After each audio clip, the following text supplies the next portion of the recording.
Hi! Welcome to our channel. 'Sitaramam' 47వ భాగం. ఇక కథలోకి వెళ్తే, వదినా, నేను ఒకటి చెప్తాను, తప్పుగా అనుకోనంటే అంది మంజుల.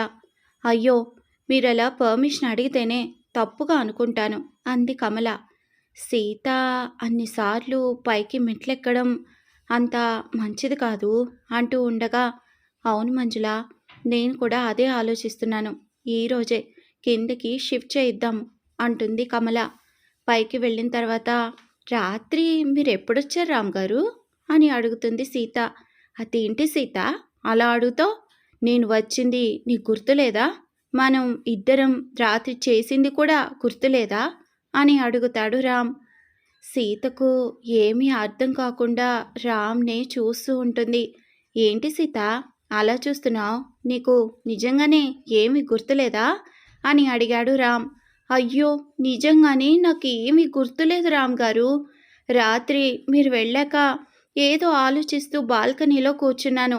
అలాగే నిద్ర పట్టేసింది. అక్కడే పడుకున్నాను, చల్లగా గాలి వస్తుంటే. అంతే నాకు గుర్తుంది. రామ్ గారు, కడుపుతో ఉంటే మతిమరుపు కూడా వస్తుందా అని అడిగింది సీత అయోమయంగా. అని రామ్ గట్టిగా నవ్వుతున్నాడు.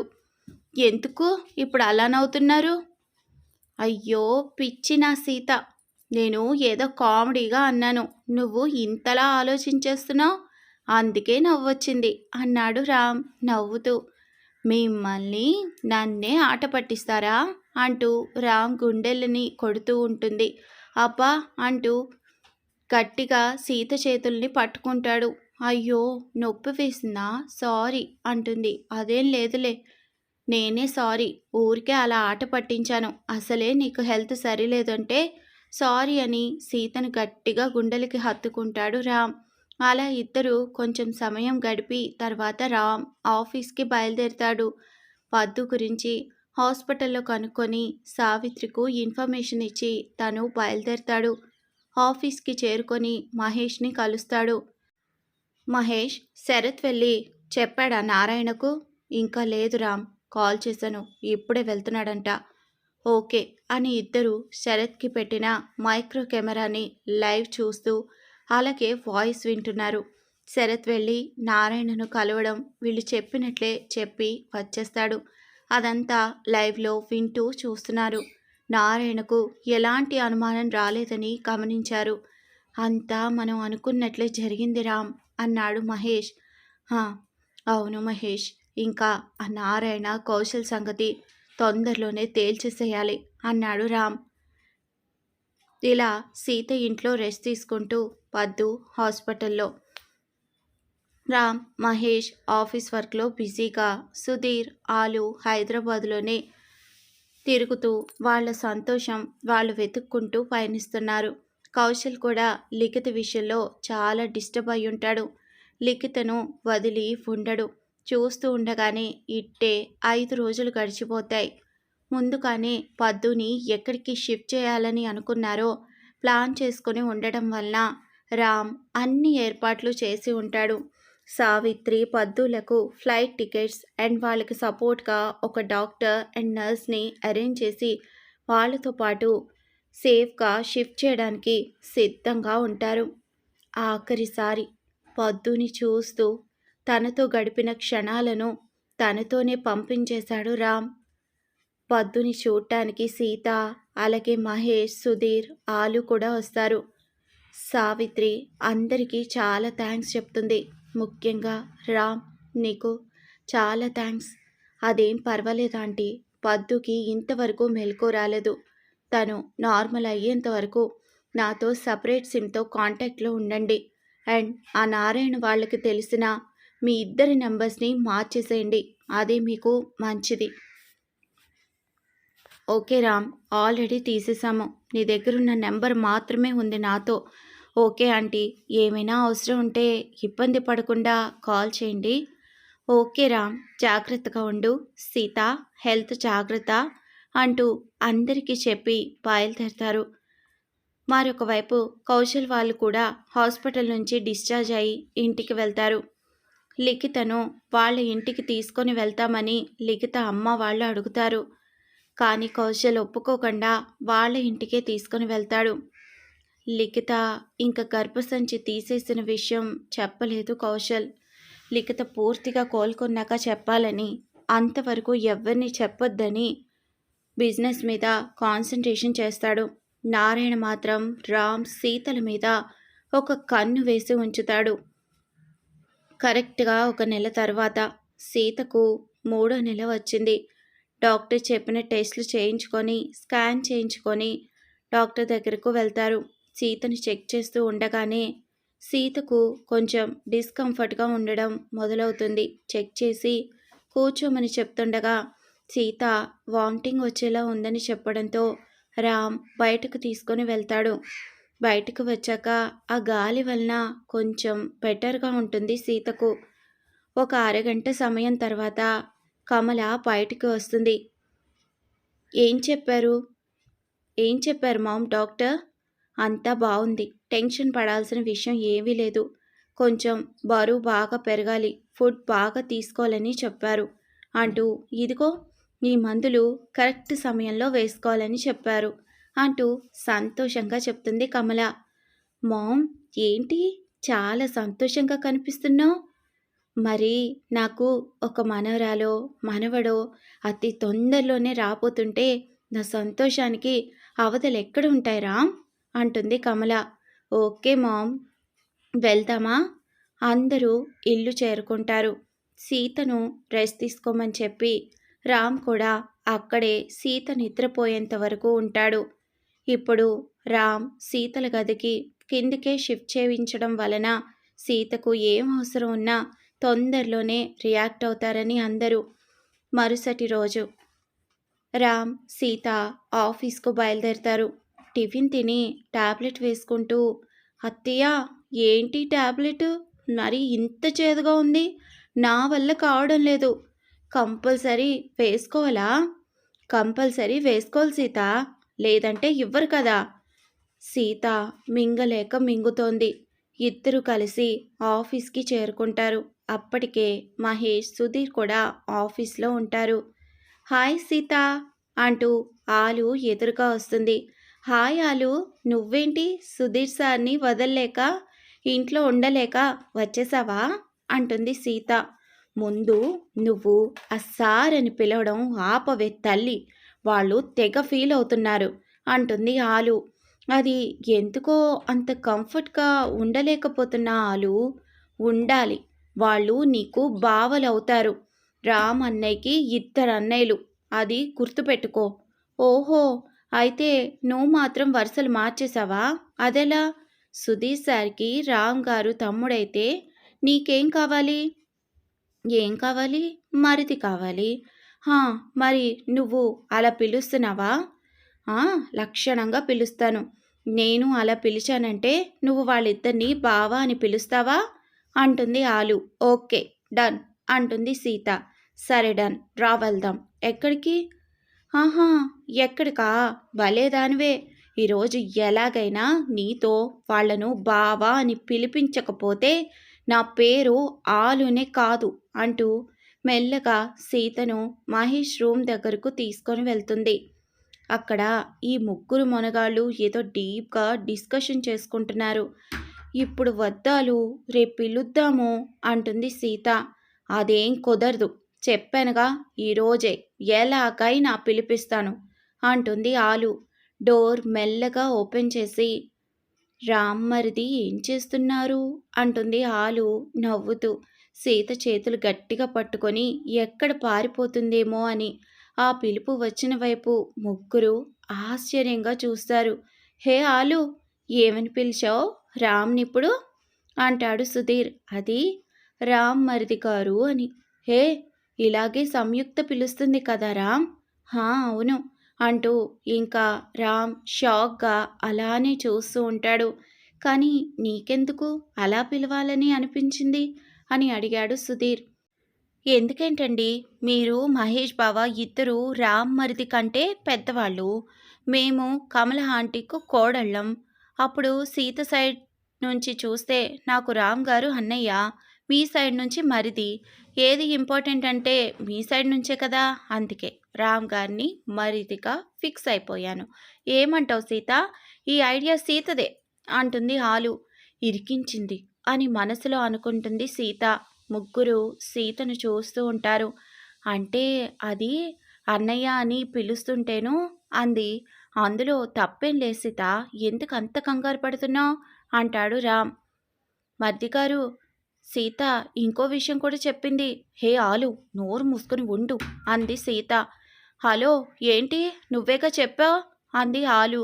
వీళ్ళ ముగ్గురు వీళ్ళిద్దరినీ కన్ఫ్యూజన్గా చూస్తున్నారు. వీళ్ళకి ఈరోజు ఏదో అయ్యింది అని అనుకుంటూ.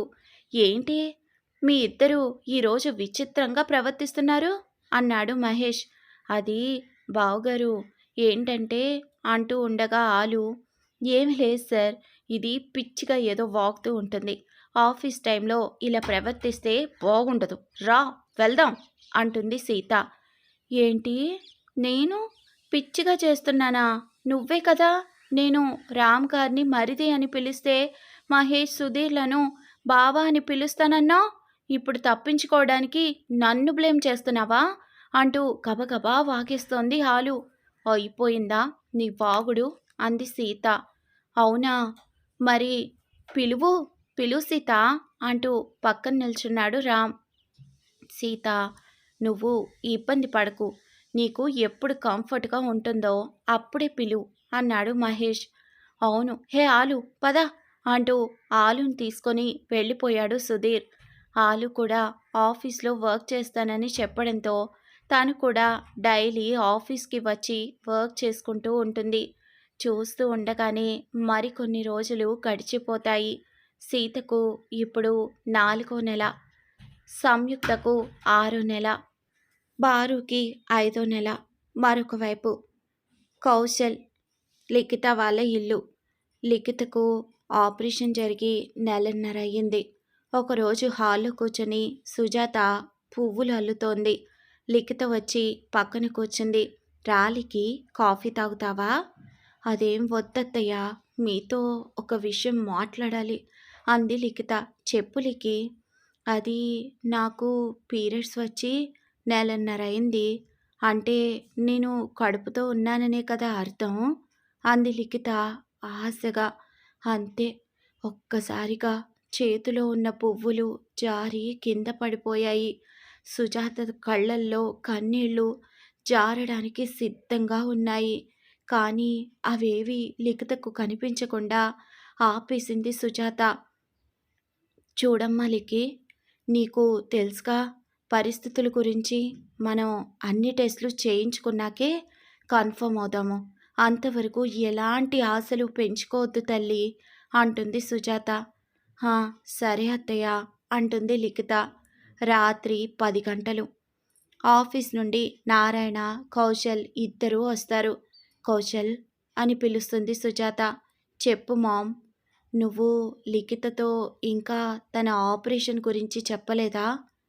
లేదు మామ్, ఎలా చెప్పాలో, చెప్పాక తను ఎలా రియాక్ట్ అవుతుందో అని భయంగా ఉంది.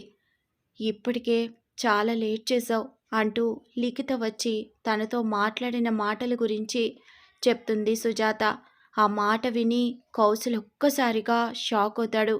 ఇంకా లేట్ చేశావు అంటే ఆ పిచ్చిది కడుపులో బిడ్డ పెరుగుతుందని భ్రమపడుతూ ఆశలు పెంచుకుంటుంది.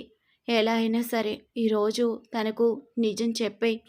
Okay ma'am. కౌశల్ పైకి వెళ్ళి ఫ్రెష్ అయ్యాడు. రండి భోజనం పెడతాను అంటుంది లిక్కీ. నువ్వు తిన్నావా లిక్కీ? హా, నాకు ఆకలిగా లేదు. ఇలా రా, నీతో కొంచెం మాట్లాడాలి. నేను కూడా మీతో మాట్లాడదాం అనుకుంటున్నాను కౌశల్. అవునా, ఏంటి? ముందు మీరే చెప్పండి. అది ఎలా చెప్పాలో అర్థం కావడం లేదు లిఖి. బట్ నేనేం చెప్పినా విన్నాక నువ్వు బాధపడకూడదు. అలా అని ముందే ప్రామిస్ చేయి. ఏంటి కౌశల్ అది? ప్లీజ్ లిక్కీ, ప్రామిస్ చేయి. Okay, promise. Thank you. ఆ రోజు నీకు కడుపులో నొప్పిగా ఉంది అని హాస్పిటల్లో నీకు ఆపరేషన్ చేశారని తెలుసుగా? తెలుసు. ఇప్పుడు ఎందుకు అది చెప్తున్నావు? ఆ రోజు నీకు సమస్య ఏంటంటే నువ్వు ప్రెగ్నెంట్ అవ్వడానికి మందులు ఎక్కువగా వాడి హెవీ డోస్ అయ్యింది. అందువల్ల నీకు అందువల్ల నాకు ఏమైంది అని టెన్షన్‌గా లిఖిత అడిగింది. అందువల్ల నీకు గర్భసంచి ఇన్ఫెక్షన్ అయింది. లిఖిత ఆ మాట వినగానే షాక్ అయింది. అందుకే గర్భసంచి తీసేయాలి లేదా నీ ప్రాణాలకే ప్రమాదం అని చెప్పారు. అప్పటికే లిఖిత కళ్ళల్లో నీళ్లు చెంపలు దాటాయి. మనకు ఈ జన్మలో పిల్లలు పుట్టే అవకాశం నాతోనే కాదు, ఇంకా నీతో కూడా పోయింది లికి. ఈ మాట డాక్టర్స్ చెప్పినప్పుడు చాలా బాధ వేసింది. కానీ నువ్వు నాకు పిల్లలు పుట్టే అవకాశం లేదు అని డాక్టర్ చెప్పినప్పుడు నువ్వు నాకు ఇచ్చిన ధైర్యం, నా మీద నువ్వు చూపించిన ప్రేమ అన్నీ నాకు గుర్తుకొచ్చాయి. వాటి ముందు పిల్లలు అవసరం లేదు అనిపించింది. అందుకే నేను పిల్లల గురించి మర్చిపోయాను. అండ్ నాకు బాధగా కూడా లేదు లికి. నాకు పుట్టే అవకాశం లేకపోవడం వల్లనే కదా నీకిలా అయ్యింది. అదే ఆ బాధనే నన్ను చంపేస్తోంది. నువ్వు నన్ను కాకుండా వేరే పెళ్లి చేసుకొని ఉండి ఉంటే అంటూ ఉండగా కౌశల్ వైపు చూస్తూ లీకి ఎక్కిళ్ళు పెడుతూ ఏడుస్తూ కౌశల్ను గట్టిగా హత్తుకుంటుంది. అలా మాట్లాడుకు కౌశల్, ప్లీజ్. సారీ లికి, నా వల్లనే నీకు ఈ పరిస్థితి. అది నేను జీర్ణించుకోలేకపోతున్నాను. అంతేకాదు, అందుకే ఈ విషయం నీకు చెప్పాలంటే భయం వేసి ఇన్ని రోజులు చెప్పలేకపోయాను. కానీ ఈరోజు మామ్ దగ్గర నువ్వు చెప్పిన మాటలు మామ్ నాకు చెప్పింది. అందుకే ఆశలు పెంచుకునే ముందే మనకు ఆ భగవంతుడు అవకాశం ఇవ్వలేదు అని చెప్పేయాలని చెప్పేశాను. ఇప్పటికీ నీ ముఖం చూడలేకపోతున్నాను లికి. అలా మాట్లాడకు కౌశల్. ఏ జన్మలో ఏ పాపం చేశామో ఈ జన్మలో అనుభవిస్తున్నాము ఇద్దరం. అంతే అనుకొని మనం ఒకరికొకరం తోడుగా ఉండాలి. నాకు ఒక ప్రామిస్ చేయి కౌశల్. ఏంటది లికి? మనం తెలుసో తెలియకనో ఈ జన్మలో కూడా పాపాలు చేసుంటాం. ఇంకో జన్మలో మనం సంతోషంగా ఉండాలి అంటే వీలైతే మంచి పనులు చేయండి, లేదా మన పని మనం చూసుకుందాం. ఆస్తుల కోసం ఎవ్వరి జోలికి వెళ్ళాల్సిన అవసరం లేదు అని తేల్చి చెప్పేసింది. అయినా మనకేం తక్కువ? మా అమ్మా నాన్నలు కూడా మనకే ఇస్తారు. వాళ్ళకి మాత్రం ఇంకెవరున్నారు? నేనొక్కదాన్నే కదా కూతుర్ని. మీరు బిజినెస్ బాగా చేస్తున్నారు. నేను మీకు హెల్ప్ చేస్తాను. ఇద్దరం కలిసి మన తెలివితేటలు ఉపయోగించి ముందుకు వెళ్దాం అంటూ నచ్చ చెప్తోంది. అంతేగాని దొంగచాటు వ్యవహారాలు ఇక వద్దు కౌశల్. ప్లీజ్, నేను చెప్పింది అర్థమవుతుంది కదా? అండ్ మనం ఎంత తొందరగా వీలైతే అంత తొందరగా ఇద్దరు పిల్లల్ని దత్తత తీసుకుందాం ప్లీజ్. కానీ దీనికి డాడ్ ఒప్పుకుంటారో లేదో లికి. ఒప్పుకోవడానికి మీ నాన్నకు మన జీవితానికి సంబంధం లేదు కౌశల్. ఇన్ని రోజులు కనీసం నేను మందులు వాడితే అయినా పిల్లలు పుడతారు అనే ఆశతో ఈ మాట ఇంతకు ముందెప్పుడు నీతో చెప్పలేదు. కానీ ఇప్పుడు ఆ ఆశలు కూడా ఆవిరైపోయాయి. అందుకే ఇప్పుడు నేను ఈ నిర్ణయం తీసుకున్నాను. దాన్ని కాదు అనే అధికారం ఎవ్వరికీ లేదు. కావాలంటే మీ నాన్న ఆస్తులు వాళ్ళకి ఇవ్వద్దని చెప్పండి. మా అమ్మ నాన్న ఆస్తులే చాలు. ప్లీజ్, మీ నాన్నతో ఎలాగైనా చెప్పి ఒప్పించండి. అత్తయ్య ఖచ్చితంగా ఒప్పుకుంటారు. మా అమ్మా నాన్నలు కూడా ఒప్పుకుంటారు అంటుంది లిఖిత. ఖచ్చితంగా లిక్కి, నేను డాడ్తో మాట్లాడతాను. థ్యాంక్స్ కౌశల్ అంటూ కౌశల్ గుండెల పైన పడుకొని ఏడుస్తూ ఆలోచిస్తూనే ఉంటుంది లిఖిత. మరొక వైపు రామ్ వాళ్ళు కూడా ఆఫీస్ పని ముగించుకొని అందరూ కలిసి ఒక కాఫీ షాప్కి వెళ్ళాలి అనుకుంటారు. ఇంతలో సీత వామిటింగ్ చేసేలోపు వాళ్ళు వాళ్ళ ఇళ్ళకి వెళ్ళిపోతారు. సీతకి ఎక్కువగా వామిటింగ్స్ అవుతున్నాయి మామ్, అసలు ఏమీ తినడం లేదు, ఒకసారి హాస్పిటల్కి తీసుకుని వెళ్దాం అంటాడు రామ్. సరే రామ్, కానీ ఒక్క విషయం గుర్తుందా నీకు? ఏంటి మామ్? అక్కడ మంజులు కూడా ఉంటుంది. రాంబాబు, ఇంకో వారం రోజుల్లో సీత పుట్టినరోజు వస్తుంది. హో, ఆ విషయమా? వాటన్నింటికి అరేంజ్‌మెంట్స్ గ్రాండ్‌గా జరుగుతున్నాయి మామ్ అని చెప్పాడు రామ్. కానీ రామ్, పార్టీకొచ్చిన వాళ్ళు సీత కడుపుతో ఉందని తెలుసుకుంటే అంది కమల. No chance. అస్సలు తెలుసుకోలేరు. అలాంటి డ్రెస్ రెడీ చేయిస్తున్నాను. ఓహ్! Very good. అయినా సీతకు కడుపు పెద్దగా తెలియడం లేదులే రామ్ అంటుంది మంజుల కూడా. 4 నెలనే కదా మంజుల. అందుకే. హా! అవును. అది నిజమే. కానీ చాలా వీక్‌గా ఉంది మామ్ సీత. ఇదంతా మోస్ట్‌గా 5, 6 నెలలు రామ్. ఆ తర్వాత మనం ఫుడ్ అండ్ రెస్ట్ బాగా ఇచ్చామంటే లోపలున్న బేబీ బాగా డెవలప్ అవుతుంది. ఓకేనా? నువ్వేం కంగారు పడకు అంటుంది కమల. ఇక రానున్న ఎపిసోడ్స్‌లో ఏం జరగబోతుందో తెలుసుకోవాలి అంటే మన ఛానల్‌ని సబ్స్క్రైబ్ చేసుకోండి. ఈ ఎపిసోడ్ కనుక నచ్చితే తప్పకుండా లైక్ చేయండి. Thanks for listening.